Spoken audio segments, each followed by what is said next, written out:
Baik, Bapak Ibu izin untuk memulai webinar kita pada pagi hari ini. Assalamualaikum warahmatullahi wabarakatuh.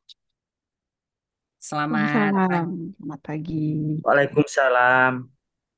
Terima kasih Bapak Ibu, selamat pagi dan salam sejahtera untuk kita semua. Selamat datang di webinar series volume ke-42 yang diselenggarakan oleh Universitas Akademik Indonesia bersama dengan RSUP Dr. Sarjito Yogyakarta.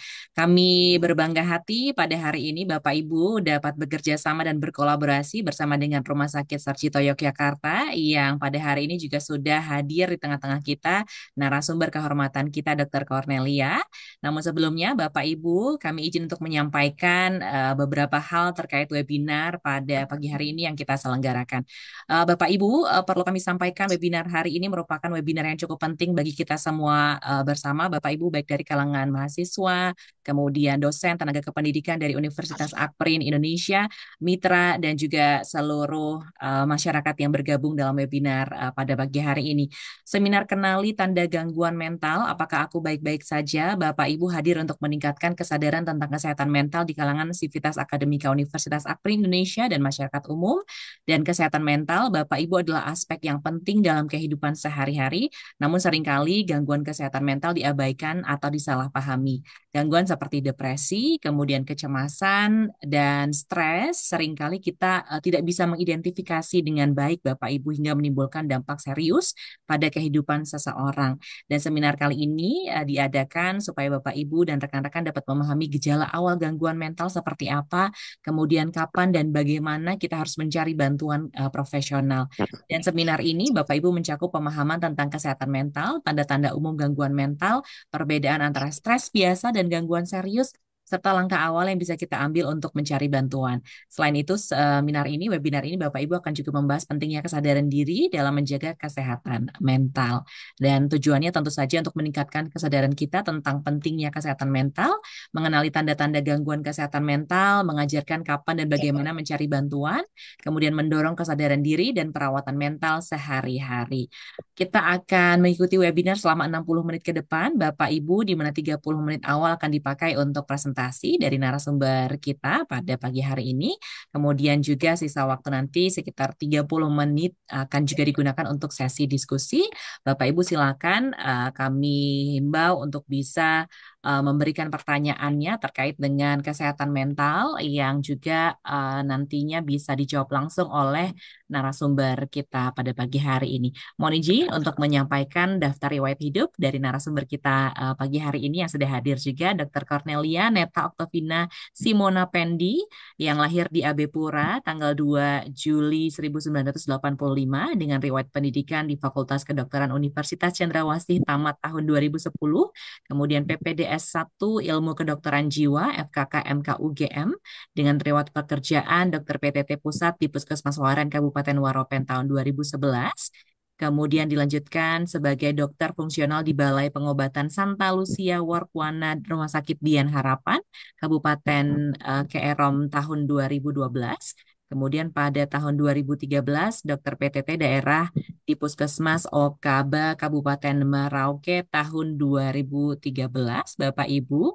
Dan di tahun 2014 sebagai dokter PTT daerah di Puskesmas Mopa Kabupaten Merauke, tahun 2015 hingga 2019 sebagai dokter fungsional di Puskesmas Kota Raja, Kota Jayapura, dan 2019 dokter PTT daerah di Puskesmas Samkai, Kabupaten Merauke, dan hingga kini berprofesi di Rumah Sakit Dr. Sarjito Yogyakarta. Kita sapa dulu Dr. Cornelia Neta Oktovina Simona Pendi yang sudah hadir di tengah-tengah kita. Selamat pagi, dokter.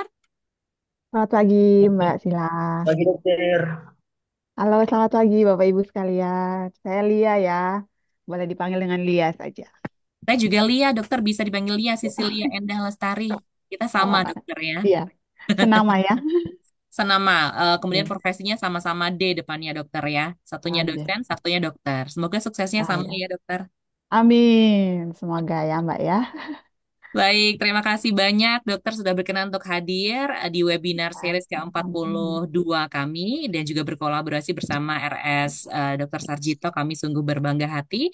Dokter, apa kabar hari ini? Boleh disampaikan kesibukan akhir-akhir ini selain juga berpraktik di Rumah Sakit Sarjito, dokter? Ah ya. Alhamdulillah, puji Tuhan saya baik.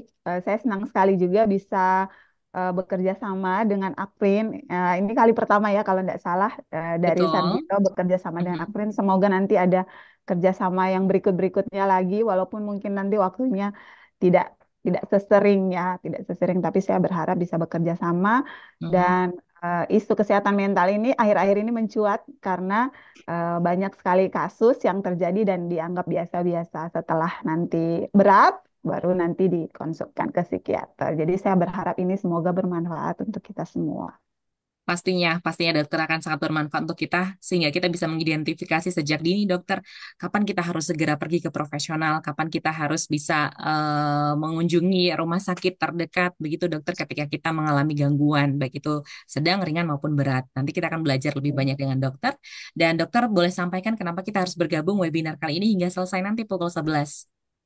Ya, karena sebenarnya banyak sekali tanda dan gejala awal yang bisa kita deteksi sebenarnya. Mhm, Tapi kita mhm. saja yang kadang kurang aware atau bahkan itu biasa aja, biasa aja. Mungkin karena capek, mungkin karena kelelahan. Jadi kita anggap biasa-biasa. Tapi semoga dengan kita ketahui, kita ikuti webinar ini, jadi kita lebih aware terhadap gejala-gejala yang mungkin buat orang lain itu biasa-biasa, tapi berarti buat kita apakah ini kita memang menderita sesuatu atau tidak.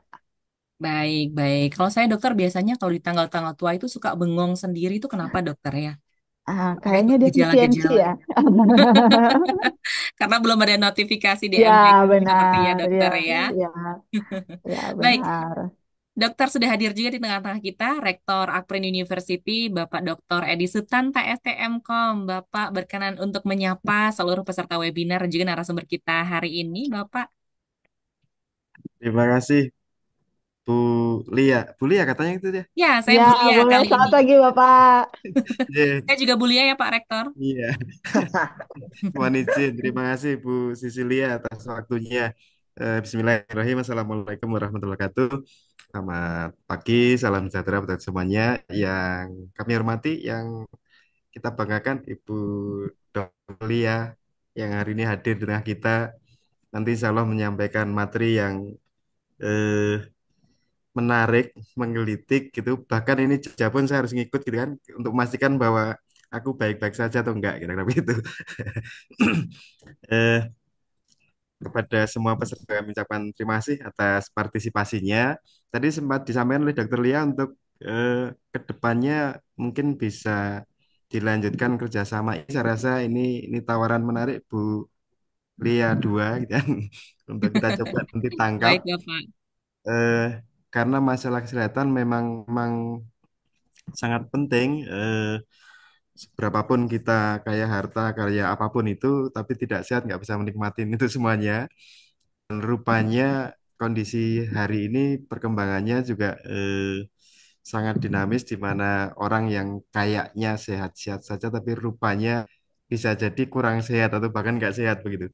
Maka mengenali eh, diri kita masing-masing, apakah kita pada kondisi atau tidak menjadi penting. Eh, yang tahu tentang diri kita, saya rasa ya kita sendiri begitu.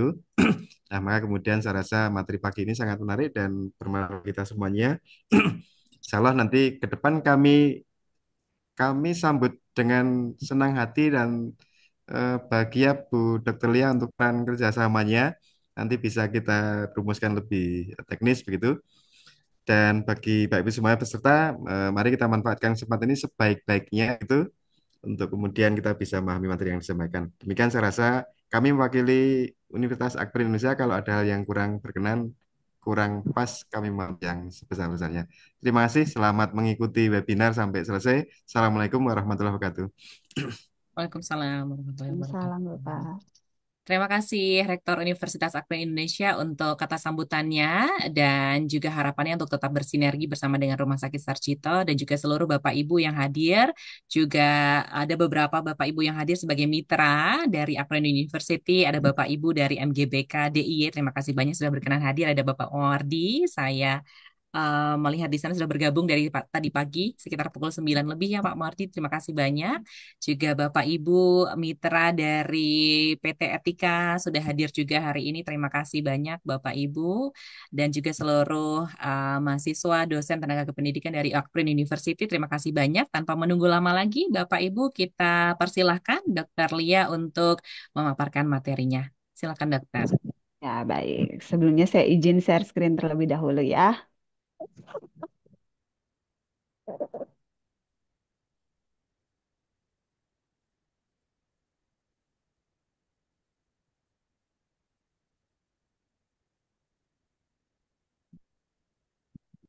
Baik, apakah sudah terlihat di layar Bapak Ibu sekalian? Sudah Dokter.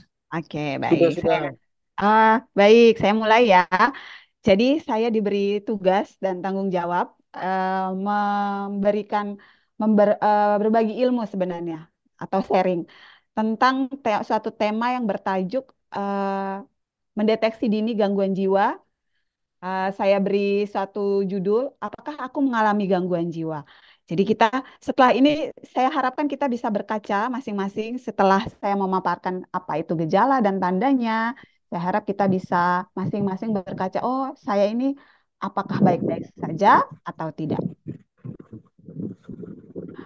Baik, sebagai pendahuluan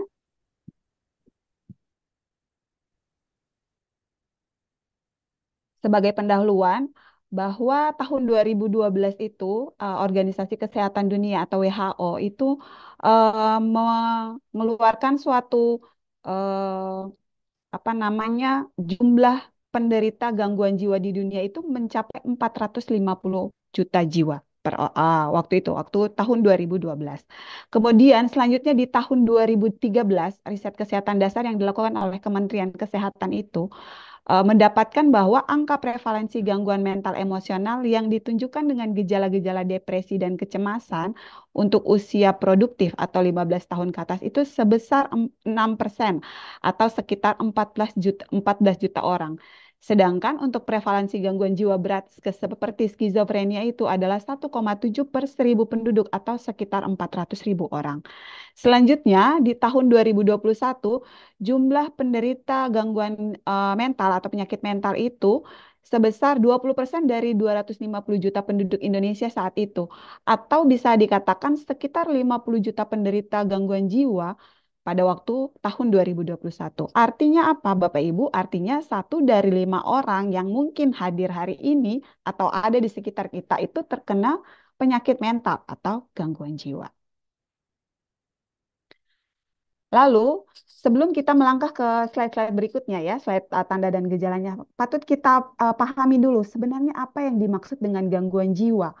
Ya, kalau kita sebagai orang awam ataupun sebagai tenaga profesional mungkin menganggap gangguan jiwa itu orang yang berkeliaran di jalan ya, seperti pada gambar ini kalau kita lihat orang yang berkeliaran di jalan, tidak punya tempat tinggal, tidak merawat diri, atau orang-orang yang dengan gangguan pikir atau perilaku sehingga mereka itu membuat suatu keributan, suatu tidak selarasnya kehidupan dan akhirnya mereka dipasung.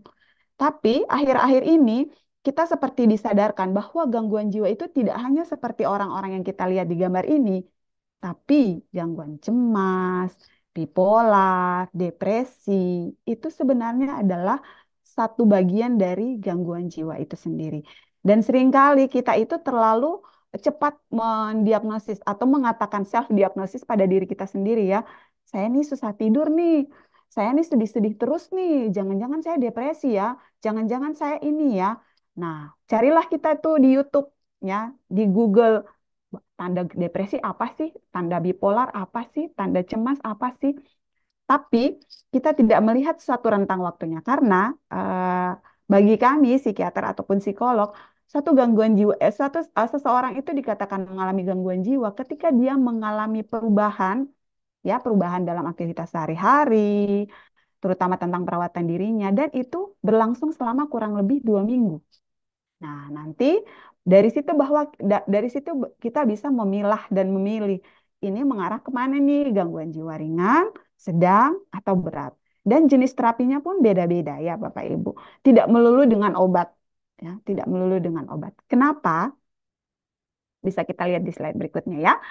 Nah, sebelumnya mari kita belajar dulu tentang apa itu kesehatan mental. Kesehatan mental sendiri adalah kondisi sejahtera seseorang di mana seseorang itu menyadari kemampuan dirinya untuk mengelola stres yang dimiliki serta beradaptasi dengan baik, dapat bekerja secara produktif dan berkontribusi untuk lingkungannya. Itu definisi dari WHO. Artinya apa Bapak Ibu? Artinya bahwa semua orang itu pasti memiliki stres, tidak memandang siapapun ya, remaja, orang tua, bahkan lansia itu memiliki stres ya masing-masing dengan permasalahannya. Masalah yang kita hadapi itu kita sebut dengan stres. Tapi bagaimana kita beradaptasi dengan masalah tersebut? Bagaimana kemampuan diri kita atau coping mekanisme yang kita miliki itu dapat mengatasi stres tersebut? Apakah kita mengatasinya dengan jalan-jalan atau dengan makan atau dengan bergaul dengan teman-teman yang bisa mengubah mindset kita? Lalu, apa sebenarnya definisi gangguan jiwa itu sendiri? Gangguan jiwa itu adalah suatu gangguan yang mempengaruhi suasana hati, pola pikir, dan perilaku seseorang.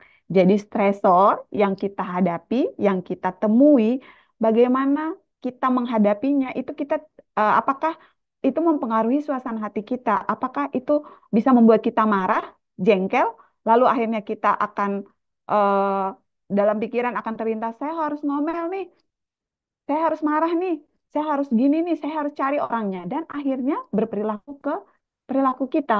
Apakah kita akan memecahkan barang misalnya?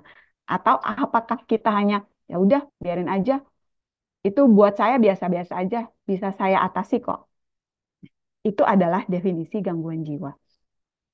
Dan ketika kita mengalami itu selama kurang lebih 2 minggu, ya, jadi kalau belum 2 minggu, belum patutlah rasanya kita menyebut sebagai gangguan jiwa. Lalu, faktor-faktor penyebab gangguan jiwa ini sebenarnya banyak ya Bapak Ibu sekalian. Ada 3 faktor yang mempengaruhi terjadinya suatu gangguan jiwa itu. Yang pertama sudah tentu faktor biologi. Ya, faktor biologis, ada juga faktor psikologis, dan ada faktor sosiokultural. Apa yang dimaksud? Apa yang termasuk dalam faktor biologis itu? Faktor biologi ini sendiri selain trauma kepala, lalu kelainan dalam anatomi dan fisiologi dari sistem saraf kita, lalu kondisi kesehatan fisik kita misalnya kita menderita suatu hipertensi yang berakibat kepada suatu stroke, itu akan menjadi penyebab gangguan jiwa juga. Dan ada juga faktor nutrisi yang masuk ke dalam faktor biologi yang menjadi penyebab gangguan jiwa ini. Selain itu, patut kita aware, terutama kita yang masih berusia produktif ya, reproduktif, itu suatu kondisi saat kita yang wanita ini atau yang perempuan ini mengandung sampai membesarkan anak-anak kita. Ya, karena ini sangat berpengaruh terhadap terjadinya suatu gangguan jiwa. Kalau kita lihat sekarang generasi Z ya, generasi Z itu beda ya dari zaman generasi saya. Saya generasi milenial ya, beda, beda sekali. Eh, apa namanya perilakunya ya seperti itu. Yang bisa kita lihat secara sederhana adalah tingkah laku generasi Z saat ini jika dibandingkan mungkin Bapak Ibu punya putra putri atau punya ponakan bisa dibandingkan kadang-kadang kita tuh suka bilang ya kok beda ya anak sekarang kok mentalnya jadi lebih lembek ya padahal dulu kami sampai dipukuli nggak apa-apa tuh buktinya masih bisa sekarang sehat-sehat aja nggak jadi ODGJ misalnya padahal mungkin kita mengalami suatu fase kecemasan dan kita nggak sadar itu ya. Jadi ini penting, sangat penting kita lebih aware terhadap apa namanya kondisi-kondisi seperti ini. Lalu faktor yang berikutnya adalah satu faktor psikologis. Psikologis ini kita bisa melihat dari apa? Tingkat perkembangan emosi kita. Tingkat perkembangan emosi itu dimulai dari masa bayi ya dari masa bayi itu dibentuk dari situ. Jadi kalau kita sebagai orang tua kita tidak bisa menstabilkan emosi kita, lalu kita seenaknya marah ke anak-anak, seenaknya berkata kasar atau dengan nada yang tinggi, itu pasti akan terbawa dalam psikologi si anak. Lalu yang berikutnya interaksi sosial. Bagaimana kita berinteraksi dengan orang di sekitar kita? Apakah kita cenderung orang yang ekstrovert atau introvert? Ya, Lalu yang berikutnya tentu saja inteligensia kita ya, atau faktor kognitif. Kemudian juga ada konsep diri dan kreativitas kita. Bagaimana kita memandang diri kita sendiri? Apakah saya ini orang yang mampu? Kalau saya tidak mampu, bagaimana caranya berinteraksi dengan orang lain? Apa yang saya harus buat? Apa sih solusinya? Seperti itu. Lalu yang terakhir ada faktor sosiokultural. Ya, sosiokultural ini menyangkut tentang bagaimana pola pengasuhan orang tua dan keluarga. Kalau sekarang ya sudah banyak perempuan-perempuan itu yang bekerja secara mandiri ya. Jadi mungkin anak-anak akan diasuh mungkin oleh kakek nenek atau mungkin oleh ART ya, seperti itu. Itu sangat berpengaruh. Sehingga anak itu tidak bingung nanti ibunya mengasuh seperti apa, kakek neneknya mengasuh seperti apa, terus nanti ART-nya mengasuh seperti apa. Itu akan sangat mempengaruhi pola pikir dan tingkat emosional dari si anak. Kemudian situasi tempat tinggal kita. Kalau sekarang itu ada istilah-istilah yang komunitas ya. Komunitas itu membentuk pola pikir kita. Komunitas kita akan membentuk kita menjadi seseorang yang berpandangan positif atau negatif. Seperti itu. Lalu ada tingkat ekonomi, agama, dan kepercayaan. Agama dan kepercayaan ini juga merupakan suatu hal yang penting karena eh, kita semua pasti memiliki iman dan kepercayaan berbeda, namun tujuannya sama ya, dan mengajarkan tentunya kebaikan. Jadi kita bisa menggunakan agama dan kepercayaan ini sebagai coping mekanisme atau mekanisme kita menghadapi suatu stresor atau masalah. Bapak Ibu, salah satu penyebab gangguan jiwa ini adalah juga yang masuk di faktor biologis ini adalah penggunaan eh, obat-obatan terlarang atau narkoba dan alkohol ya. Kalau saya boleh cerita sedikit ini beberapa apa namanya pasien yang saya temui itu kalau ditanya nampaknya biasa-biasa aja, cantik ya, ganteng, berprofesi yang cukup bonafit, tapi ternyata memiliki riwayat mengkonsumsi obat-obatan alkohol dan terlarang, dan ini bisa menjadi salah satu penyebab dari gangguan jiwa. Lalu apa saja sih, ini yang penting ya sebenarnya, apa saja sih gejala dan tanda dari gangguan jiwa ini? Yang pertama, gangguan tidur. Saya rasa kita semua butuh tidur ya. Atau ada di sini yang tidak butuh tidur? Kayaknya semua butuh tidur ya. Kita tidur kira-kira 5 sampai 8 jam per hari.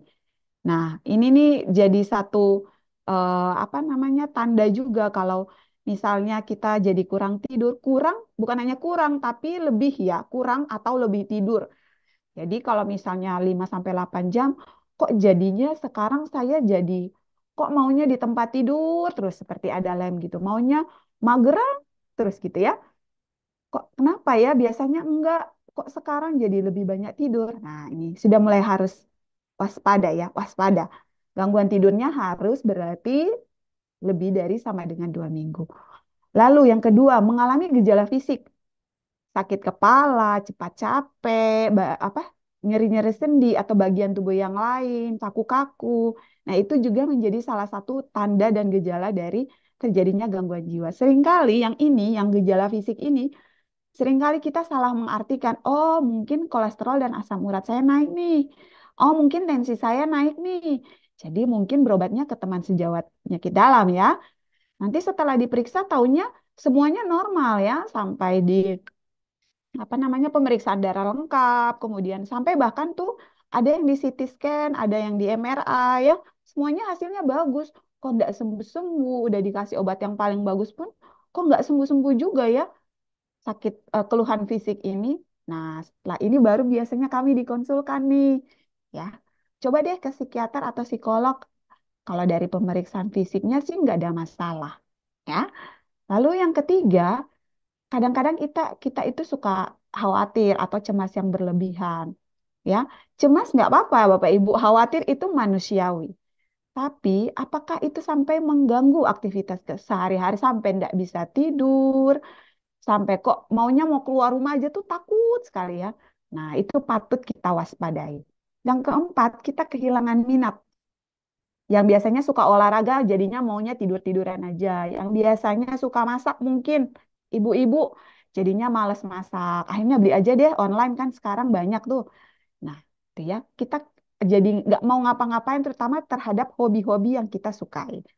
Lalu yang kelima, mengalami perubahan suasana hati secara drastis.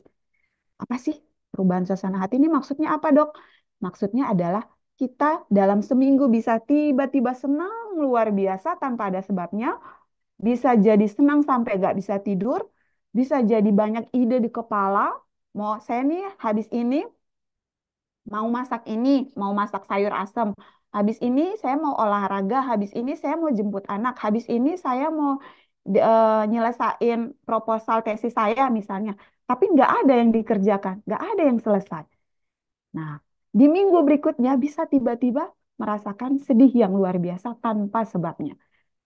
Akhirnya nangis-nangis, ujung-ujungnya rasanya bersalah, kok saya nggak bisa nyelesain tesis saya nggak bisa nyelesain tugas saya nggak ada harganya ini, saya nggak berguna nih, orang tua saya udah capek-capek, saya nggak bisa menjadi seperti yang mereka mau. Ya, jadi itu yang dimaksud dengan perubahan suasana hati secara drastis. Senang tiba-tiba, lalu minggu berikutnya menjadi sedih tiba-tiba, ya tanpa sebab. Yang keenam, menyendiri dan menarik diri dari lingkungan sosial. Biasanya menyendiri dan menarik diri dari lingkungan sosial ini bisa bila sudah gangguan jiwa berat ya. Kalau kita lihat seperti gambar di awal tadi, orang-orang dengan skizofrenia itu awalnya mereka lebih suka menyendiri atau menarik diri dari lingkungan sosial. Gak mau ketemu orang, maunya eh, apa di kamar aja. Di kamar juga nggak tahu ngapain melamun aja gitu ya. Lalu jika sudah ada halusinasi, maka ini menjadi tanda bahwa uh, seseorang itu mengalami gangguan jiwa berat. Apa sih halusinasi, Dok? Halusinasi itu adalah mendengar suara-suara tanpa sumber, suara suara orang lain atau suara diri sendiri tanpa sumber di kedua telinga, ya. Nah, ini memang ada mekanisme di dalam otak ya, Bapak Ibu, sebenarnya yang terjadi sehingga seseorang itu mengalami halusinasi. Lalu, yang berikutnya adalah apa saja jenis-jenis gangguan jiwa itu. Kalau tadi kita sudah berbicara tentang gejala dan tanda dan gejala gangguan jiwa, sekarang kita mengenali gangguan jiwa. Ada yang ringan sampai yang berat. Yang pertama gangguan cemas ya Bapak Ibu. Gangguan cemas itu ditandai dengan kecemasan berlebihan saat merespon situasi atau objek tertentu yang sulit dikendalikan. Jadi misalnya nih mau ujian semester atau mau tesis atau eh, seminar proposal lah ya. Nah, biasanya kita pasti cemas kan? Cemas itu wajar manusiawi. Tapi ini sampai berhari-hari tidak bisa tidur. Berhari-hari tidak bisa tidur, bukannya belajar, malah nggak belajar, malah beralih ke hal-hal yang negatif. Misalnya jadi merokok, jadi konsumsi alkohol, ya. Jadi tandanya itu merasa takut yang berlebihan. Merasa takut yang berlebihan sehingga timbul panik dan fisiknya tuh jantungnya berdetak lebih cepat, ya. Jadi berdebar-debar istilahnya. Kemudian yang kedua adalah gangguan kepribadian. Gangguan kepribadian ini mempengaruhi cara seseorang itu berinteraksi dengan dunia luar, ya. Jadi yang termasuk dalam gangguan kepribadian ini adalah gangguan kepribadian ambang dan narsistik. Kemudian yang ketiga itu skizofrenia, itu adalah gangguan jiwa berat yang mempengaruhi cara seseorang berpikir, merasakan, dan berperilaku. Gejalanya itu seperti sudah saya sebutkan tadi, yaitu halusinasi, delusi, dan mengalami gangguan kognitif. Lalu yang keempat adalah gangguan suasana hati atau gangguan suasana perasaan. Yang bisa kita lihat adalah gangguan bipolar dan depresi. Ini banyak ya. Ini banyak akhir-akhir ini yang gangguan bipolar dan depresi. Kemudian yang kelima, gangguan makan. Gangguan makan ini menyebabkan penderitanya itu atau pasiennya mengalami perubahan perilaku, kebiasaan, dan emosi yang berhubungan dengan berat badan serta makanan. Jadi pasiennya jadi malas makan karena di pikirannya itu bagaimana saya harus kurus, ya. Jadi pasiennya itu menolak semua makanan yang diberikan dan nggak mau makan jadinya. Atau kita sebut dengan anoreksia. Ada juga yang pengen gemuk ya. Bagaimana caranya saya harus gemuk, bagaimana caranya berat badan saya harus naik. Jadi makan terus, makan apa aja dimakan ya. Lalu yang terakhir itu adalah gangguan stres pasca trauma. Nah, biasanya kalau gangguan stres pasca trauma ini terjadi akibat adanya pengalaman traumatis. Misalnya pelecehan seksual, bencana alam, atau kematian orang-orang yang kita cintai, atau kecelakaan. Lalu Bapak Ibu, bagaimana caranya kita bisa tahu kita nih screening awal gangguan jiwa. Kalau Bapak Ibu sudah tahu gejalanya, sudah tahu rentang waktunya, maka tujuan atau manfaat screening awal gangguan jiwa ini adalah mendeteksi lebih cepat atau menentukan resiko seseorang itu mengalami gangguan jiwa, ya. Nah, seperti kecemasan, depresi, gangguan bipolar, gangguan makan, atau PTSD. Jadi, kalau kita punya riwayat keluarga ada gangguan jiwa, misalnya ada faktor cemas nih dari bapak atau ibu kita, maka kita menjadi orang yang harusnya menjalankan screening awal gangguan jiwa.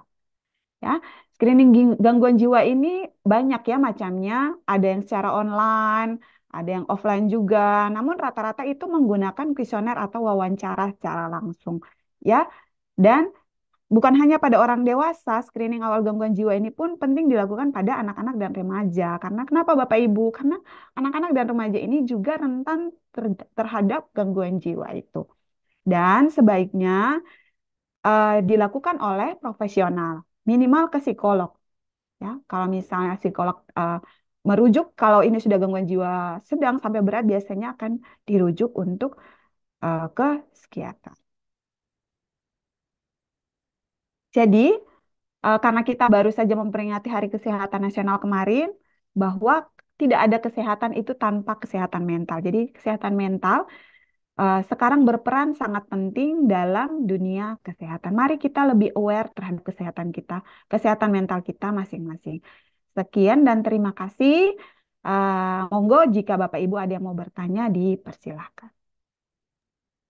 Luar biasa sekali. Terima kasih banyak Dokter Lia untuk paparan materinya yang begitu bermanfaat untuk kami, partisipan atau peserta dari webinar volume ke-42. Boleh berikan reaction tepuk tangan Bapak Ibu untuk Dokter Lia yang sudah memberikan presentasinya, memaparkan materinya dengan begitu luar biasa. Oke, terima kasih banyak sekali lagi Dokter Lia.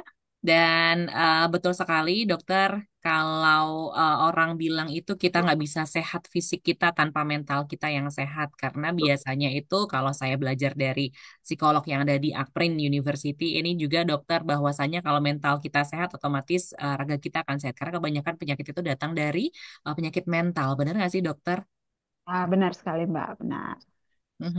Baik, tadi sudah disebutkan juga berbagai hal terkait faktor-faktor penyebab gangguan jiwa, mulai dari faktor biologis, kemudian juga faktor-faktor pendukung yang lainnya seperti juga pola asuh untuk anak-anak saat kita dalam kandungan juga, kemudian juga konsumsi obat-obatan terlarang, dan juga tadi sudah dijelaskan apa yang disebut dengan gangguan jiwa, kemudian kapan bisa kita sebut itu sebagai gangguan jiwa juga. Dokter sudah disebutkan juga tadi banyak hal tentang gejala-gejalanya juga, mulai dari gangguan tidur, kemudian juga mengalami gejala fisik, kelelahan, nyeri sendi atau bagian tubuh yang lain, juga selalu khawatir, kehilangan minat, hingga ke halusinasi. Juga penting sekali tadi kita mengetahui jenis-jenis gangguan jiwa, kemudian penanganan yang tepat seperti apa.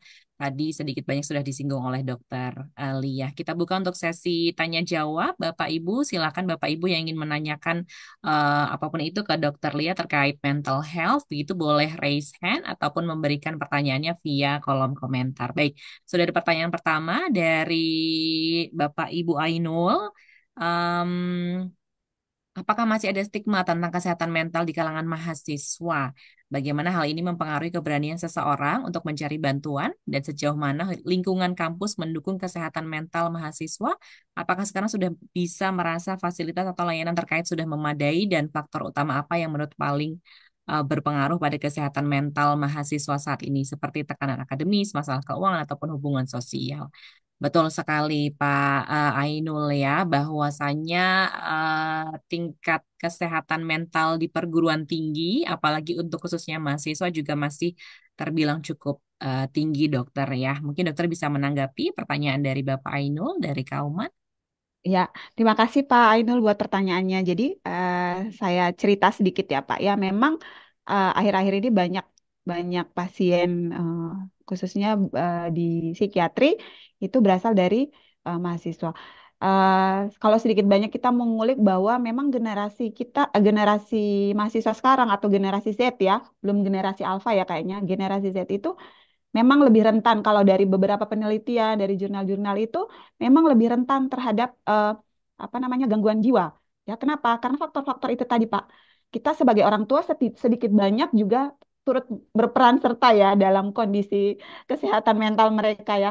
Kalau kita jadi seorang orang tua yang otoriter, ya artinya memaksakan maunya kita, itu akan terbawa kepada si anak.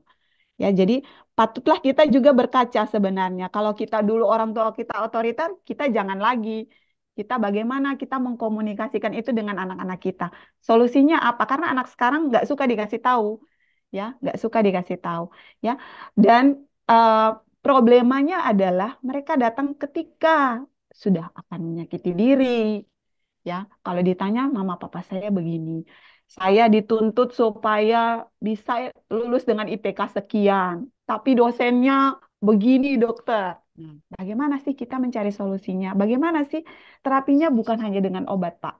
Terapinya mencakup biopsikososial sosial tadi ya. Orang tua dengan dokternya dan tentu saja dengan pihak kampus. Dan sekarang di Jogja itu sudah banyak ya psikolog itu kayaknya ada di mana-mana, di kampus juga ada. Ya, di tiap fakultas itu ada. Jadi psikolog ini mau menjadi perpanjangan tangan kita atau apa namanya suatu tim juga buat kita sebenarnya. Karena seseorang itu kalau udah sudah mulai ada apa-apa nih, sudah mulai susah tidur, itu akan kelihatan dari perilakunya. Ya, anaknya jadi malas-malasan ke kampus mungkin, tugasnya nggak dikerjain, itu jadi tanda awal nih, ada apa nih, sebaiknya DPA-nya yang jadi lebih aware ya, kalau misalnya psikolognya jauh, DPA-nya bisa dipanggil mungkin ya, kalau misalnya dia nggak punya psikolog di kampus, gimana dok? Di puskesmas di Jogja sekarang ada ya, di tiap puskesmas di Jogja tuh ada psikolog, dan kami tuh mendapat rujukan dari psikolog di puskesmas sebenarnya. Ya, jadi kadang tuh datang udah dengan mohon maaf udah cutting-cutting, Pak. Nah, kalau udah begini gimana kita mau merubah mindset mereka tuh susah. Nah, jadi yang pertama orang tua berperan aktif. Kadang itu ya itu stigma tuh masih ada, Pak. Bahkan ketika harus opname, orang tuanya nggak mau. Dok, masa anak saya dibilang gila? Ya enggak. Orang gila itu bukan hanya yang jalan-jalan di jalan loh, yang tadi saya jelasin itu ya. Susah tidur, takut, cemas. Nah, itu masuk dalam lingkup gangguan jiwa ringan. Ya, jadi tidak apa-apa. Justru ketika kita cepat tanggap, itu akan progresnya lebih bagus. Jangan takut ketergantungan sama obat-obatan jiwa. Nggak akan ketergantungan. Karena nggak selamanya mereka minum obat. Akan kita atur dosisnya. Dan kita juga obatnya ya bukan hanya yang diminum, tapi kita psikoterapi ya namanya kalau di psikiatri itu psikoterapi, memberikan pengertian, memberikan pengertian juga kita lihat-lihat orangnya kalau lagi marah nggak mau ditemui ya sabar dulu, nanti dulu nih, berarti harus obat dulu nih, kayak gitu. Mungkin seperti itu, Bapak. Baik, terima kasih dokter penjelasannya untuk jawabannya. Semoga sudah terjawab semua, Pak Ainul. Kalau untuk di Akprin University sendiri, Dokter Lia, betul sekali kita ada klinik Akprin, klinik kampus, di mana tersedia psikolog yang bisa nanti berkonsultasi langsung dengan para mahasiswa, sehingga nantinya mahasiswa mempunyai tempat untuk nanti mereka menyampaikan apa yang menjadi keresahan mereka, dokter. Jadi langsung nih, kalau misalnya mereka pengen curhat, kalau biasanya sama teman bisa bocor kemana-mana, dokter ya, Ya, kita bisa ketemu langsung sama psikolog yang ada di Akprin, betul. Kalau di kampus kami seperti itu Pak Ainul, jadi kesadaran untuk kesehatan mental sudah ada, kami sudah menyediakan fasilitasnya, kemudian juga mahasiswa sudah banyak sekali yang memanfaatkan fasilitas tersebut. Dan terkait stigma tentang kesehatan mental di kalangan mahasiswa memang betul ya, masih cukup tinggi. Bahkan dari data WHO sendiri, 1 dari 3 remaja di Indonesia begitu ya mengalami kesehatan, gangguan kesehatan mental. Begitu. Kemudian pertanyaan selanjutnya dari Kak Najla, selamat siang dari Bekasi. Terima kasih banyak Kak Najla sudah bergabung dari Bekasi gitu ya. Pertanyaan pertama, bagaimana dokter cara menciptakan support system yang komprehensif dalam mendukung kesehatan mental keluarga kita agar mereka mau menjalankan pengobatan dan terhindar dari stigma. Kemudian pertanyaan kedua, dokter bisa nanti langsung dijawab juga. Seseorang jika awalnya sedih dan depresi tiba-tiba berubah menjadi sangat senang, apakah hal tersebut perlu dikhawatirkan? Tadi sudah dijelaskan juga. Boleh dipaparkan kembali dokter mungkin. Ya, terima kasih buat pertanyaannya. Saya jawab satu-satu ya. Bagaimana sih caranya secara komprehensif untuk menciptakan kesehatan mental di keluarga? Itu tadi, Pak. Sebenarnya yang penting adalah komunikasi. Ya, komunikasi. Kalau kita sudah tahu anggota keluarga kita ada nih yang mulai menunjukkan gejala, diedukasi dulu untuk dibawa ke dokter, psikolog lah minimal. Tapi biasanya menemukan kendala. Orang saya nggak apa-apa kok, saya nggak depresi, saya nggak cemas, ngapain? Nggak gitu. Nanti katanya saya gila, ya. Dan memang ini harus dipahami, Pak, bahwa eh, stigma gangguan jiwa itu orang-orang yang itu yang tadi seperti gambar di awal ya rasanya tuh kok mirip ya seperti orang-orang yang di jalan itu nggak punya rumah ketawa-ketawa sendiri bicara sendiri saya kan tidak saya hanya susah tidur doang nah dari dalam diri udah denial nih udah nolak nah kalau udah nolak ini memang agak susah tapi eh insya Allah ya, kalau dikasih tahu terus-menerus ya, kalau dikasih tahu dengan bahasa yang baik, nanti pasti mau. Ya, jadi ciptakan dulu komunikasi yang baik, Pak, di dalam lingkungan keluarga. Baru kita bisa menata laksana selanjutnya. Seperti apa? Di psikiatri itu ada ini juga ya, ada psikoterapi keluarga ya, atau family terapi. Nah, itu bisa kita pakai sebagai cara kita juga untuk anggota keluarga kita yang mungkin mengalami gangguan gejala-gejala gangguan jiwa ringan. Jadi bisa kita apa namanya antisipasi seperti itu. Komunikasi dulu yang kita bangun. Kalau misalnya kita sangat sibuk sekali, nggak punya waktu, misalnya dari pagi sampai malam, ya mungkin dengan anak-anak saat mereka mau tidur, mungkin dengan istri saat mau tidur, atau sisihkanlah waktu weekend kita buat mereka, ya. Dari obrolan ringan itu biasanya akan, Ma, kok saya begini ya? Pak, kok saya begini ya? Nah, itu baru kita bisa masuk tuh pelan-pelan. Lalu saya ke pertanyaan yang berikut, tanda senang berlebihan tanpa sebab, kemudian menjadi sedih ya tiba-tiba. Nah, kalau setelah kita lihat itu ada gejala itu, rentang waktu untuk senang berlebihannya itu 1 minggu, ya 1 minggu. Namanya manik, Pak.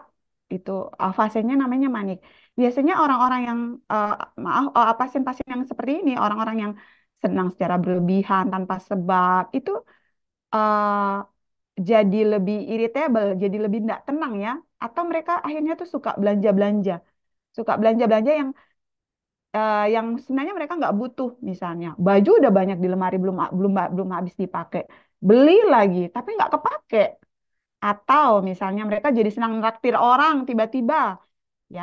Tapi jangan juga kalau kita memang biasanya suka apa misalnya jadi suka traktir orang terus kita dibilang akhirnya ini lagi fase manik enggak juga ya jadi harus dilihat betul rentang waktunya kemudian secara tiba-tiba mengalami penurunan atau fase depresi itu selama kurang lebih 2 minggu. Nah, jadi kalau sudah ada ini nih, dua gejala ini nih, apakah ini suatu bipolar? Nah, kita nggak bisa self diagnosis ya. Sebaiknya ke psikolog yang awal. Atau memang kalau misalnya udah sangat mengganggu, jadinya nggak bisa aktivitas, kuliah, kerja, butuh obat, maka ke psikiater. Demikian, Pak. Kiranya bisa menjawab pertanyaan Bapak ya. Baik, terima kasih dokter. Semua sudah terjawab ya pertanyaan pertama dan kedua untuk Bapak Ibu Najla ya. Kemudian selanjutnya Ibu Nurul Hikmah dari Serang izin bertanya dokter jika mengalami tanda gejala kapan menentukan kalau kita butuh ke psikolog atau psikiater? Perbedaannya apa antara psikolog dan psikiater? Silakan dokter Lia. Iya, baik. Saya izin jawab ya. Jadi kalau kita ke psikolog, itu kita akan mendapatkan suatu terapi yang namanya psikoterapi. Ya, kalau gangguan jiwa ringan sampai sedang, itu ke psikolog boleh, tidak apa-apa ya. Tapi kalau itu sudah mengarah ke sedang ke berat dan butuh obat, sebaiknya ke psikiater. Karena psikiater itu bermainnya dengan obat. Ya, yang akhirnya nggak bisa diatasi dengan psikoterapi di awal, mau tidak mau, suka tidak suka harus dibantu dengan obat agar Bapak Ibu bisa kembali melakukan fungsinya. Seperti itu. Oke, baik dokter, terima kasih tanggapannya. Jadi ketika ke psikolog, ketika belum gejala berat ya dokter, ketika sudah Ya, kita bisa ke psikiater karena ada resep obat ya, karena yang bisa meresepkan ya, hanya betul psikiater. sekali. Betul Ya, sekali, Mbak. Oke, baik. Lanjutan dari Ibu Najla, sedikit lanjutan. Saya sering melihat kondisi sangat bahagia setelah depresi dapat menandakan seseorang ingin maaf suicide atau bunuh diri. Apakah benar itu, dokter? Oke, jadi terima kasih pertanyaannya Ibu. Pertanyaannya baik ya. Jadi memang pada kondisi-kondisi pasien bipolar itu fase depresi, ya kadang-kadang saking tidak berdayanya ada keinginan suicide. Betul sekali, memang makanya itu yang harus kita cegah. Nah, orang dengan fase depresi itu biasanya di kepalanya nih udah ada nih, saya mau mati aja dok, saya mau mati aja nih. Orang tua saya nggak nggak aware nih sama saya rasanya nggak ada gunanya deh saya hidup dok, dimarah-marahin terus, dipukulin terus dok, dibilang saya mohon maaf anak nggak berguna, ngapain dok, mati aja dok. Jadinya pastinya akhirnya minum obat banyak atau dengan eh, menyayat tangan, lengan tangan. Jadi sekarang bukan hanya orang dengan gangguan apa narkoba aja ya yang nyilet-nyilet ya. Tahu Bapak Ibu ya, dulu kan hanya kita tahu tuh orang dengan narkoba aja kalau dalam fase sakau. Nah, sekarang lo orang dengan gangguan jiwa juga nyilet ya. Tapi harus kita bedakan ya, harus bedakan. Kadang-kadang orang yang nyilet itu sebagai bentuk dia tidak diperhatikan atau dengan kepribadian histrionik. Dan ada yang memang betul-betul dia tuh maunya mati aja, nggak ada gunanya. Dan itu ada pada pasien-pasien dengan gangguan jiwa seperti itu. Kira-kira bisa menjawab ya, Ibu ya? Ya, cukup menjawab, dokter. Kita ke pertanyaan berikutnya dari Bapak Sidik Waluyo. Apakah orang penakut dan pemalu termasuk gangguan jiwa, dokter? Silahkan, dokter. Oke, kalau ini eh, sebenarnya ini bisa kita ubah, Pak. Orang-orang dengan pemalu, penakut, itu bisa kita ubah. Dengan cara apa? Dengan cara mengubah mindsetnya atau mindfulness terapi ya, kalau dalam psikiatri itu. Itu bisa kita ubah kalau orang tuanya di rumah atau orang-orang di sekitar dia misalnya paham, wah ini nggak bisa nih, udah kita ajak-ajak keluar, nggak mau. Nah, jadi baiknya dibawa ke profesional aja, Pak. Bisa kita ubah dengan psikoterapi orang-orang seperti ini. Tapi kalau dia sudah mulai akhirnya berpengaruh ke kehidupannya sehari-hari, jadi nggak mau ketemu orang, nah ini ada apa ini? Kayak gitu. Harus harus kita pikirkan ke yang lain. Mungkinkah ini satu tanda awal dari skizofrenia atau ini memang hanya kepribadiannya saja? Seperti itu. Baik, jadi perlu ada identifikasi khusus ya, dokter ya, sejauh mana Ya, benar. yang dialami. Baik, ada yang raise hand. Kita mohon untuk Pak Sobianto dari Institut Tarumanegara untuk langsung menanyakan pertanyaan ke dokter. Silakan, Bapak. Ya, ya, terima kasih Ibu Lia selaku moderator dan mohon izin juga ya Bu Lia. Selamat pagi menjelang Ibu Dokter Lia juga yang saya Selamat hormati pagi. Ibu Dokter. Jadi saya ini informasi sedikit bahwa dapat link ini melihat status Bu Dokter Eni. Nah, beliau kemarin jadi asesor di kampus kami dan saya lihat penting juga sih karena mohon maaf Bu Dokter mungkin ada apa-apa juga dengan saya sebenarnya di mindset saya mungkin ya. Jadi tapi saya tadi kan agak terpotong-potong Bu Dokter pertama terkait sinyal, kedua ya sambil kerja lah mohon dimaklum ya Bu Dokter.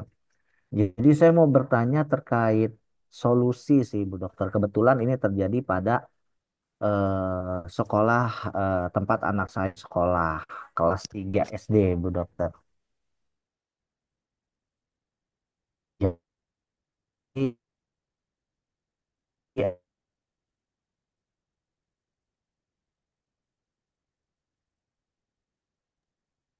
Terputus-putus sepertinya ya. ada di kami. Halo Bu Dokter. Ya, silakan Pak. Boleh Iya, dilanjutkan. iya. Jadi mohon izin bertanya Bu Dokter. Jadi teman anak saya ini namanya X ya kita sebut ya. Dia ingin pernah mencoba loncat dari lantai 2 ingin bunuh diri. Baru kelas 3 SD Bu Dokter. Karena dia merasa ketika ditanya itu orang tuanya suka mukulin dia. Nah terus tapi orang tuanya ketika dikasih memang sumpah demi apapun tidak pernah memukuli dia. Terus dia pernah mencoret-coret daftar nama teman-temannya yang akan dibunuh. Seperti itu, Bu Dokter. Lah, saya beranggapan kan sebagai yang nggak paham nih Bu Dokter ya. Ini anak cuma cari sensasi atau benar-benar ada gangguan. Kan saya begitu intinya. Karena menurut dari mukanya sih saya lihat normal-normal aja, sehat-sehat aja seperti itu. Ya mungkin tadi ada materi Bu Dokter yang memang bisa aja sehat tapi dalamnya enggak seperti itu ya. Nah, tapi ketika waktu itu SD kan di tempat sekolah anak saya tuh belum ada kayak semacam eh, guru BP. Nah, akhirnya ada tuh dipanggil guru BP dari SMP. Kebetulan dokter juga dan buka praktek juga. Tetapi orang tuanya nggak mau, malah marah. Dibilangnya begitu. Nah, wali kelasnya mensiasati dengan memanggil. Bisa ada salah satu orang tua melapor, orang tuanya langsung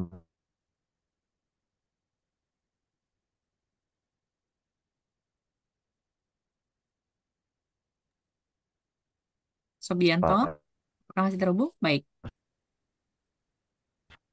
sekolah. Ma- ma- ma-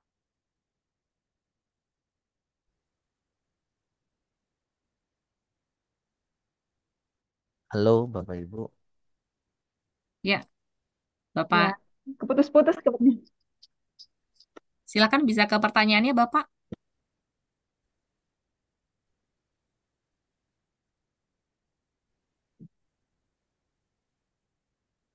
Baik, mungkin dokter bisa sedikit menanggapi dari tadi beberapa informasi yang sudah disampaikan oleh Pak Oh ya, Sobian. Mhm. iya. Jadi eh, Pak, memang kalau gangguan jiwa itu kan seperti yang sudah saya paparkan sebelumnya, bahwa itu tergantung dari banyak hal, faktor biologis, psikologis, dan eh, sosiokultural. Jadi perlu kita tahu nih latar belakang keluarganya seperti apa dulu, orang tuanya mengasuh seperti apa ada anggota keluarga lain yang juga mengasuh. Karena kepribadian itu ketika anak sudah berumur di atas 7 tahun, itu sudah terbentuk jadi suatu kepribadian yang utuh.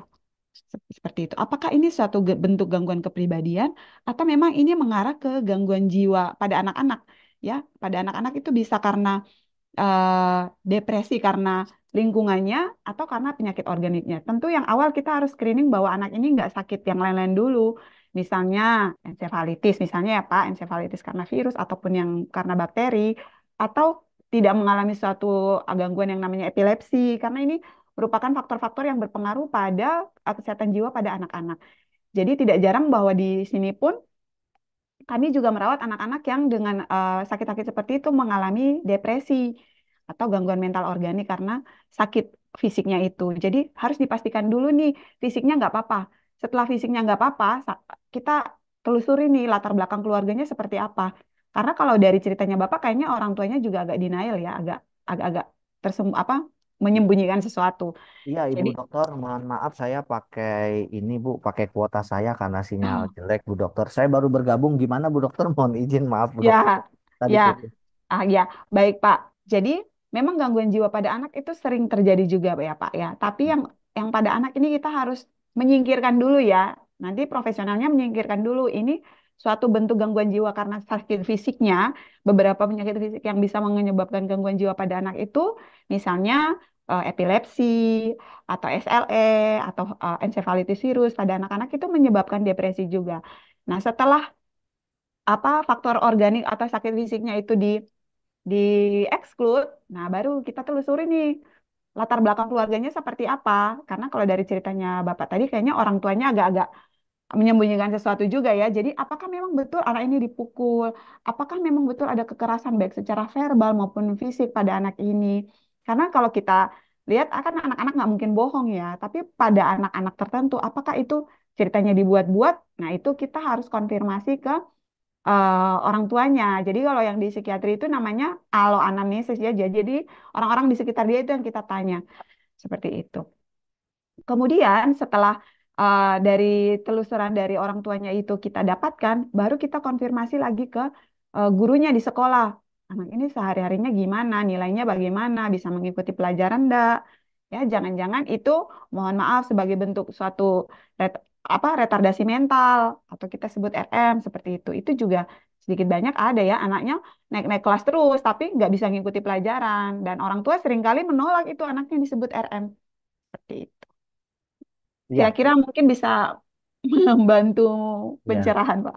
Iya, terima kasih Bu Dokter. Ya memang si anak ini sebenarnya dari sekolah pun seminggu kadang-kadang nggak masuk, terus nanti masuk lagi gitu. Jadi dari kehadiran pun memang suka-suka dialah bahasanya Bu Dokter. Ya. Karena kalau saya lihat orang tuanya juga mengikuti pola seperti itu. Cuma maksud saya bagaimana menyadarkan orang tua ini agar anaknya itu lebih baik diperiksa dulu gitu karena orang tuanya tuh nggak suka ketika anaknya tuh diperiksa oleh psikiater. Dia beranggapan bahwa emang anak gua gila, maaf Bu Dokter bahasanya Ya. seperti itu sampai marah-marah ke kepala sekolah. Padahal Sekolah. begitu. Jadi yang kalau menurut saya memang yang Bu Dokter ajarkan memang tadi saya sudah amati dan mudah-mudahan nanti saya akan memberikan saran kepada kepala sekolah. Cuma orang tuanya ini nih Bu Dokter. Oh, ya. Karena kan satu udah dewasa. Nah, kok Mm-mm. anaknya maaf ya, mau Mau diperiksa, dipulihkan, ya. bukan dituduh gila, kok Iya. malah dia yang kayak orang gila. Bahasanya kan gitu orang tuanya, kan agak aneh nih jadinya. Iya. Sebenarnya yang gila ini orang tua apa anaknya kan kita bingung jadinya kayak gitu. Ya, mungkin saran saya ya Pak ya, ini kalau dari cerita Bapak memang ini kayaknya ada conduct disorder namanya Pak ya. Mungkin kalau ke psikiater terlalu terlalu membuat orang tuanya tersinggung atau denial gitu, mungkin dengan ke dokter anak dulu Pak, atau ke dokter puskesmas dulu yang terdekat dengan lingkup sekolah ya. Jadi kalau di puskesmas itu kan ada ini ya apa namanya biasanya dari puskesmas itu mengunjungi sekolah untuk pemeriksaan Ada kesehatan. ada Nah, ada itu bisa screening dipakai. bahasanya Ya, screening. screening anak sekolah itu bisa dipakai tuh dokternya dikasih tahu mungkin dulu di belakang anak ini nih gini gini gini. Nah, jadi dokternya yang akan edukasi ke bapak ibunya seperti itu. Kalau dari dokter kan mungkin dokter puskesmas kan mungkin orang tuanya lebih menerima ya, Pak ya. Seperti itu. Baik, nanti akan saya coba deh ya Ibu Dokter. Terima kasih sekali Sama-sama. lagi Bu Dokter. Baik, terima kasih tanggapannya untuk Dokter Lia, juga Pak Sobianto untuk pertanyaannya. Dokter, mohon izin, sudah pukul 11, apakah masih berkenan menjawab? Masih ada sekitar 6-7 pertanyaan lagi. Oh ya, silahkan Mbak. Diselesaikan aja. Terima kasih banyak dokter.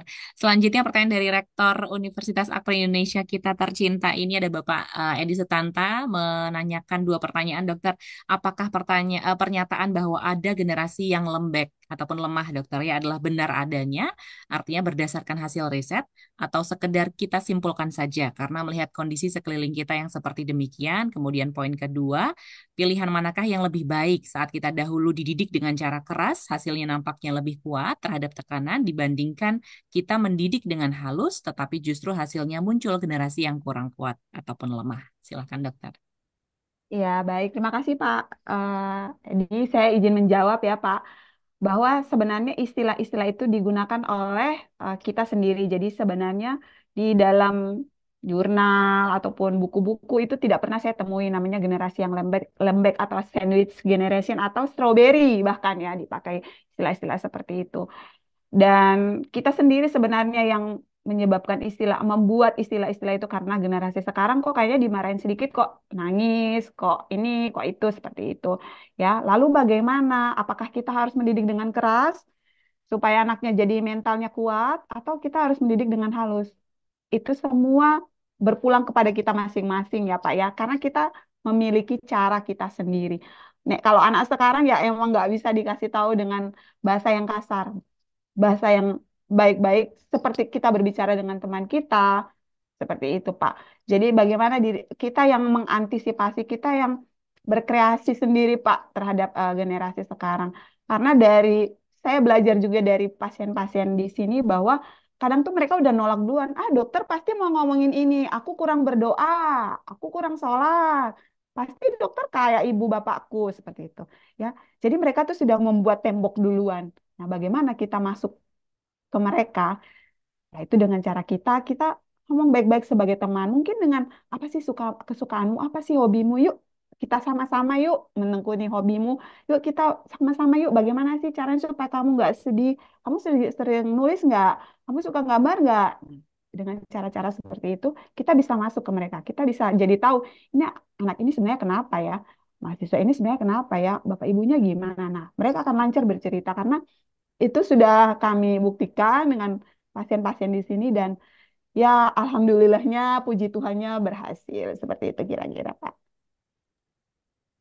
Baik, dokter. Mungkin pertanyaan kedua bisa sedikit diulas lagi, dokter. Mana yang lebih baik mendidik dengan cara keras, kemudian hasilnya kuat, kemudian mendidik dengan cara halus tapi kurang kuat, dokter? Saya juga mau Ya, belajar, dokter. ya baik. Jadi sampai sekarang saya pun juga belajar ya Bapak Ibu. Saya juga punya putri yang usianya usia ya kalau anak sekarang tuh dibilang kamu kok dikasih tahu susah ya, ya itu. Jadi komunikasi yang pertama, komunikasi apa sih maunya anak ini, apa sih maunya dia. Nah, baru kita tanya. Ya kalau kita langsung dengan nada tinggi, emosi, marah-marah, dia nggak akan mau. Udah, nggak usah, aku nggak mau kayak gitu. Jadi komunikasi yang utama, bangun komunikasi yang baik dulu dengan anak-anak kita. Ya, memberikan waktu kita yang terbaik, bukan waktu kita yang tersisa ya. Bukan waktu kita yang terbaik. Jadi di weekend kalau memang punya waktu, gunakanlah itu dengan mereka. Karena dari situ kita akan tahu anak kita seperti apa. Tidak berdasarkan yang kita dengar saja misalnya di sekolah di kampus, anak ini seperti apa. Seperti itu Bapak Ibu. Nggak bisa kita mendidik anak-anak dengan cara otoriter. Nah, itu akibatnya akan kita rasakan nanti 5-10 tahun ke depan. Seperti itu. Baik, Pak Rektor, semoga sudah terjawab pertanyaannya. Dan betul sekali, dokter ya, perlu komunikasi dan bonding untuk anak, untuk mendidik dengan cara yang terbaik. Selanjutnya dari Bapak Aris, bekerja di posisi HSE di K3 begitu ya, yang ingin saya tanyakan, gimana cara menerapkan atau membangun budaya kesehatan mental kerja yang baik kepada karyawan, dokter? Oke, terima kasih Pak Aris ya. Jadi kalau tema Hari Kesehatan Jiwa Nasional itu kemarin adalah membangun kesehatan mental di tempat kerja atau mengutamakan kesehatan mental di tempat kerja. Jadi bisa kita mulai dengan promosi dulu, Pak. Promosi. Kalau ada klinik di situ, atau setidaknya ada tenaga medis, bisa dimulai dulu dengan promosi dari situ. Bahwa kesehatan mental itu bukan menyangkut soal orang skizofrenia aja, tapi gangguan tidur pun. Jadi isu kesehatan mental yang penting, karena biasanya gejalanya dari gangguan tidur dulu. Seperti itu, Pak, kira-kira ya. Jadi kadang pun saya tidak menutup diri ya, tidak menutup ini juga kalau bahkan nakes pun itu kesehatan mental tuh jadi stigma juga ya. Kadang-kadang nggak mau merawat orang-orang dengan seperti itu. Tapi bagaimana kita nakes, kita mengubah mindset kita dulu, baru kita bisa keluar promosi kesehatan mental di orang-orang sekitar kita. Baik, semoga sudah terjawab juga, Pak Aris. Jadi promosi secara berkala kepada karyawan ya tentang kesehatan mental, dokter ya. Dan berikutnya, Ibu Ani Purwanti, selaku dosen dari jurusan Teknik Kimia Akron University, bagaimana caranya nih dok, cara sederhana untuk mengulik trauma anak yang masih tersembunyi?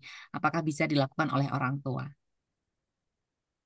Nah, jadi Ibu, saya izin jawab bahwa trauma itu bagi anak itu sangat menakutkan dan itu mereka anggap tabu. Jangankan anak, orang dewasa juga membicarakan soal trauma, terutama mohon maaf pelecehan seksual itu hal yang tabu, hal yang menakutkan. Jadi kalau pada anak-anak kecil biasanya mereka nggak berani ngomong sama orang tuanya. Biasanya ngomongnya kalau nggak sama guru, sama neninya atau ART-nya atau sama dokternya. Ya, jadi itu pun kita butuh tahap. Nggak bisa kita langsung, kamu dikerasin nggak? Kamu diapain sama ini, sama itu? Nggak bisa. Ya. Jadi dengan cara mereka, play terapi namanya, bermain dulu dengan mereka. Dari situ akan mengalir cara kita untuk mengulik. Ada apa? Kenapa murung? Ada nggak yang nggak disukai di sekolah? Ada ya yang kasar sama kamu. Seperti itu. Tapi nggak bisa kita langsung tanyakan. Kita ikut dunia mereka, ikut alur mereka. Dengan cara apa? Dengan cara bermain. Baik, terima kasih dokter. Ibu Ani semoga sudah terjawab juga pertanyaannya.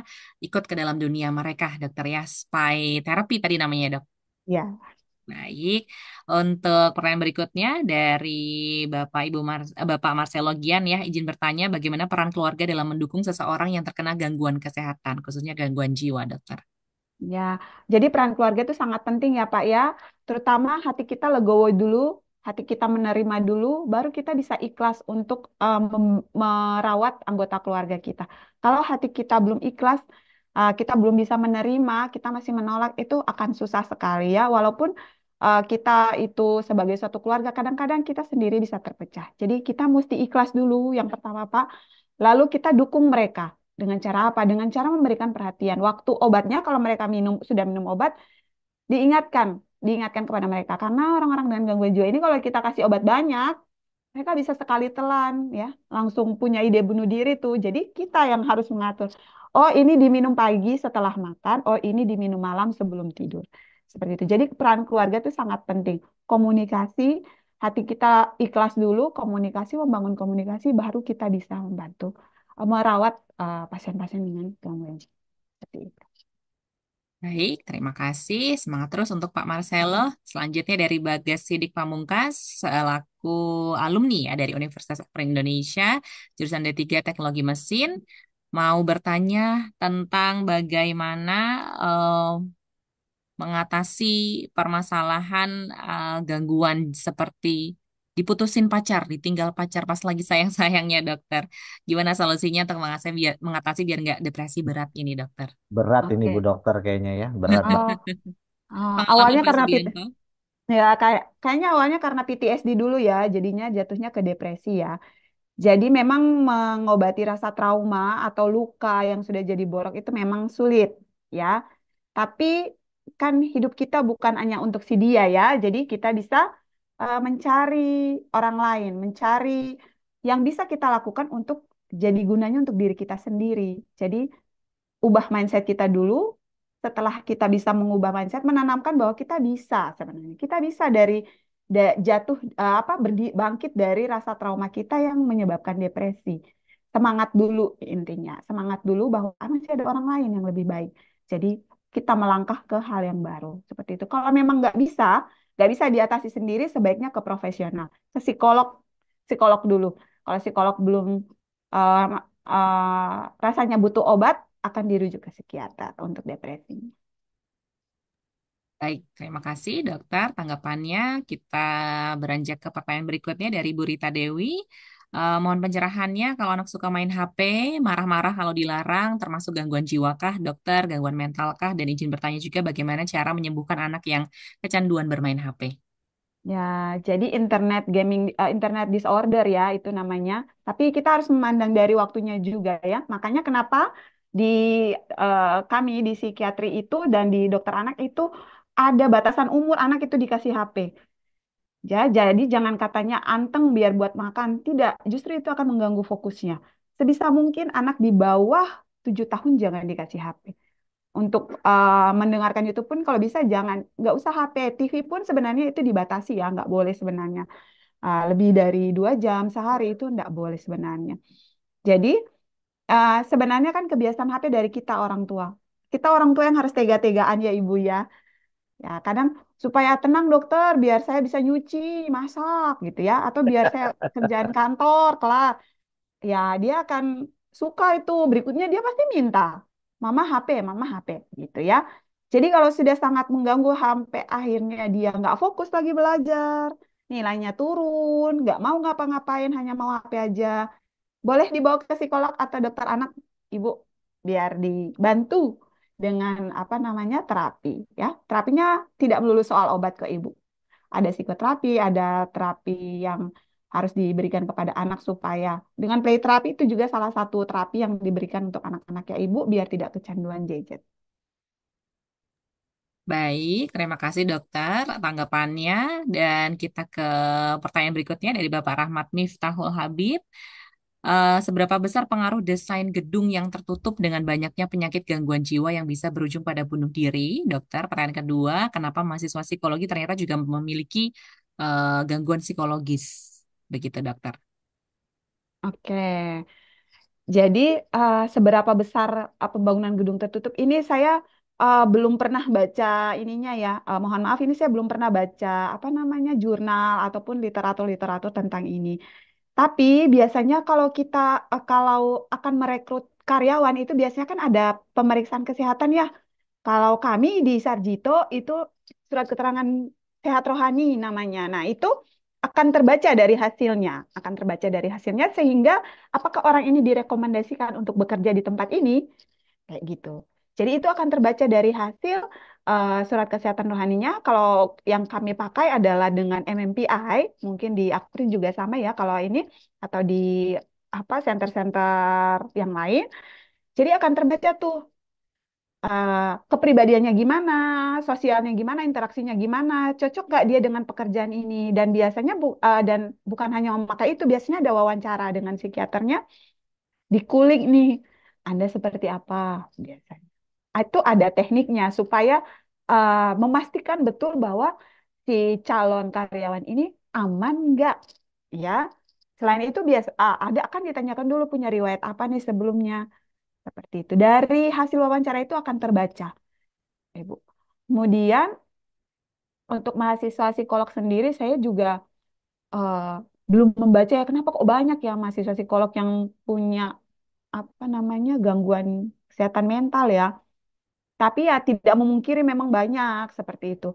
Jadi biasanya mereka punya trauma dan itu tidak terdeteksi di awal mereka akan mendaftar kuliah ya. Nanti terdeteksinya ketahuannya ketika menjalani perkuliahan itu. Jadi memang harus aware terhadap kesehatan mental kita dan keluarga dan orang-orang di sekitar kita. Oke, oke, matur nuwun, Bu. Yeay, sami-sami. Ya, baik Bapak Ibu, terima kasih banyak untuk pertanyaannya. Cukup banyak sekali, baik sekali antusiasme Bapak Ibu untuk Oh, sekali lagi Bu Lia, mohon sekali lagi Bu Lia. Boleh, silakan Bapak. Ya, ini mumpung gratis sebenarnya ya, Bu. Ini saya ada kendala ya. Tadi menyimpulkan pertanyaan-pertanyaan, jadi saya juga bertanya ke arah anak saya nih, Bu. Jadi anak saya ini tadi Bu, jadi kalau main game itu seneng, kalau disuruh belajar tuh nggak suka. Intinya pertama begitu. Nah, kebetulan kan saya bisa lah matematika. Nah, anak ini kalau saya ajak belajar matematika nggak mau sama saya. Dengan alasan katanya suara papi besar. Ya, kita kan dosen, Bu. Ngajar mahasiswa 60 kalau suaranya lemah lembut ya mahasiswanya nggak kedengeran gitu. Nah, saya mohon izin bertanya, Bu. Bagaimana, Bu Dokter, supaya anak saya ini bisa mau belajar matematika sama saya? Karena dia sudah terpengaruh sama temannya, matematika kenapa harus ada di dunia? Begitu karena suatu ilmu yang menyulitkan aja seperti itu. Bagaimana ya langkah-langkahnya Bu Dokter agar dia bisa mau belajar matematika dengan saya seperti itu? Oke, mungkin lewat teknik banyak sekarang ya tekniknya Pak ya supaya matematika itu menyenangkan. Kalau kelas 3 mungkin sudah FPB gitu ya materinya ya Pak kalau nggak salah atau Nggak, kalau perkalian. ini anak saya yang kelas 8 SMP, Ibu. Oh, SMP. Ya, Ya. sebenarnya dia tuh nggak mau belajarnya karena sayanya. Hmm. Ya, mungkin memang ada trauma sedikit yang namanya rumah tangga terhadap orang tua, ya pertengkaran lah, ada lah ya Bu Dokter ya. Tapi Mm. dia jadi nggak suka sama saya. Tapi sekarang ini dia udah mulai deket sama saya, udah mulai mau peluk saya sebagai ayah.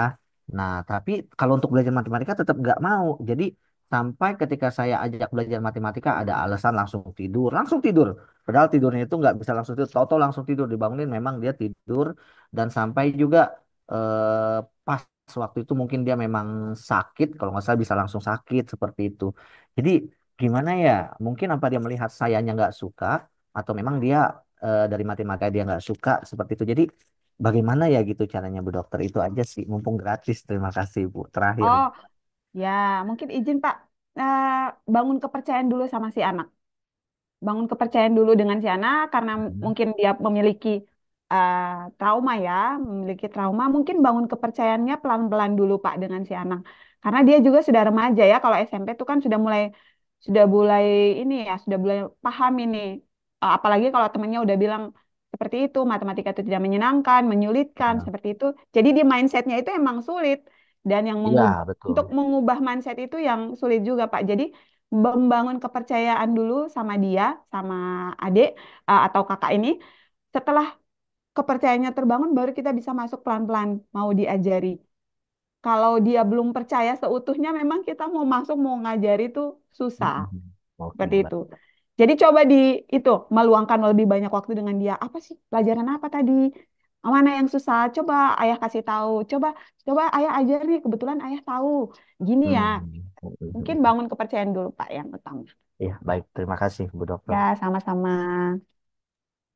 Baik, terima kasih pertanyaannya Pak Sobianto dan juga Bapak Ibu yang sudah tadi bertanya. Cukup banyak sekali pertanyaan yang muncul. Dokter, boleh berkenan untuk memilih dua penanya beruntung untuk mendapatkan imani dari Akprin University, Dokter. Silahkan bisa memilih siapapun yang menurut dokter mungkin pertanyaannya yang eh, cukup penting untuk kita semua menjadi perhatian bersama, atau silakan dokter menentukan dua penanya beruntung. Eh, dengan Ibu Ani Ibu Ani, sama Pak Aris. Ibu Ani dan Pak Aris. Selamat Ibu Ani dan Pak Aris. Terima Nanti kasih. hubungi untuk mendapatkan imani dari Akprin University. Selamat sekali lagi Pak Aris dan Ibu Ani. Nanti mohon berkenan juga untuk mengisi link kehadiran yang sudah saya share juga di kolom komentar Bapak Ibu untuk mendapatkan sertifikat, juga nanti untuk saya mendapatkan nomor kontak dari Bapak Ibu untuk nanti juga kami informasikan webinar-webinar yang akan datang. Dan berakhir sudah Bapak Ibu webinar series ke-42 bekerja sama dengan Rumah Sakit Sarjito Yogyakarta. Terima kasih banyak sekali lagi untuk Dokter Lia yang sudah berkenan memaparkan materi dan juga memberikan konsultasi gratisnya hari ini, Dokter. Sungguh luar biasa sekali. Hari ini bisa berkonsultasi langsung dengan dokter. Nanti jika ingin bertemu dengan Dokter Lia langsung, bisa kemana Dokter Lia? Ke Rumah Sakit Sarjito di. Poli jiwa, poli psikiatri Rumah Sakit Sarjito. Baik, sekali lagi terima kasih banyak dokter. Mungkin sebagai penutup boleh menyampaikan closing statement-nya dokter terkait tema kita hari ini. Apakah aku baik-baik saja? Silahkan dokter. Ya, terima kasih saya ucapkan juga kepada Mbak Lia ya dari Akprin dan pihak Akprin yang sudah bersedia untuk bekerja sama dengan Rumah Sakit Sarjito untuk webinar kesehatan mental pagi hari ini. Kiranya apa yang saya paparkan tadi tentang mengenali tanda dan gejala awal pada gangguan kesehatan jiwa bisa bermanfaat untuk kita semua. Mari kita lebih aware terhadap kesehatan mental diri kita, keluarga, dan orang-orang di sekitar kita. Terima kasih, waktu saya kembalikan.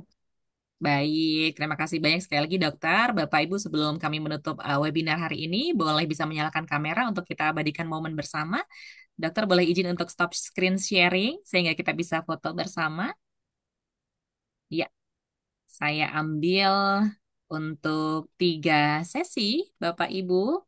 Kita foto di halaman pertama terlebih dahulu. Terima kasih banyak. Bapak Ibu sudah menyalakan kameranya. Saya ambil 3, 2, 1. Terima kasih. Saya menuju ke slide kedua. Kita foto bersama Bapak Ibu 3, 2, 1. Saya menuju slide 3. 3, 2, 1. Terima kasih banyak sekali lagi untuk Bapak Ibu seluruh peserta webinar series ke-42, webinar kesehatan mental pada siang hari ini.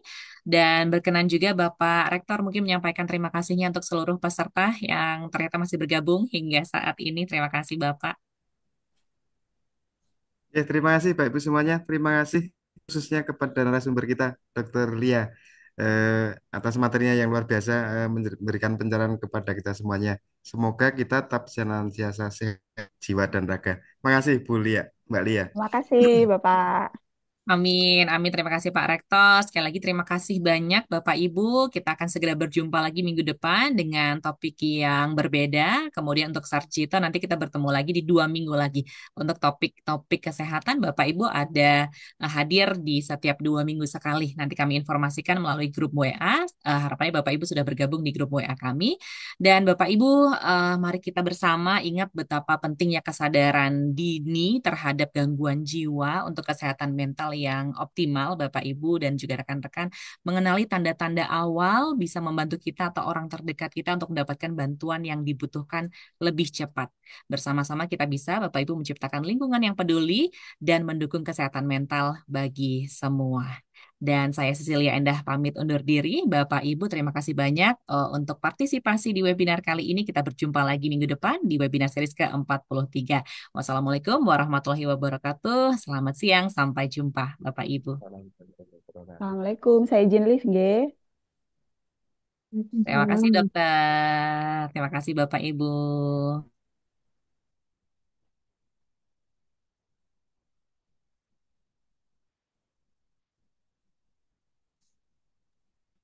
Terima kasih Pak Tito, terima kasih Pak Aris, seluruh Bapak Ibu yang bergabung, terima kasih banyak. Jumpa lagi minggu Pak depan. Marti hadir juga. Turun. Pak Mawardi, kemarin kita belum sempat berjumpa aja Bapak. Kita berjumpa hari ini. Pak Nasari hadir juga, Bu. Mbak Sila. Onje, dari Wonosari tadi saya Ajak. menyimak dari awal ada Ibu Warni. Ibu Mm-mm. Warni, terima kasih banyak, J, Ibu, berkenan bergabung. Dari SMK Perindustrian juga tadi ada Pak Terima Dede. kasih Iya. Bu. Ini Yeay, matur nuwun Ibu. Tanggal 11 Ibu kita mau ada event. Pak Mawardi, J, 11 Desember. Mau ada seminar khusus untuk guru BKS DIY. Nanti kami undang, J, Bapak, Bapak Ibu. Sehat ya Pak Mawardi? Alhamdulillah sehat. Baik, terima kasih banyak. Bu Bernadetta dari jam 9 sudah join. Terima kasih, Mem Berna.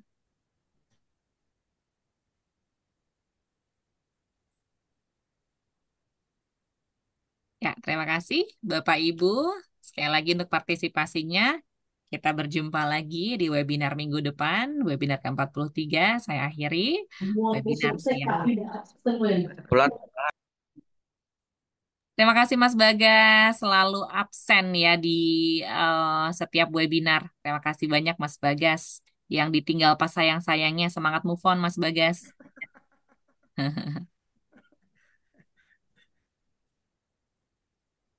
Amin, terima kasih Bu Berna.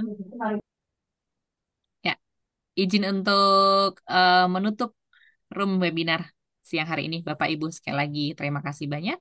Sampai jumpa.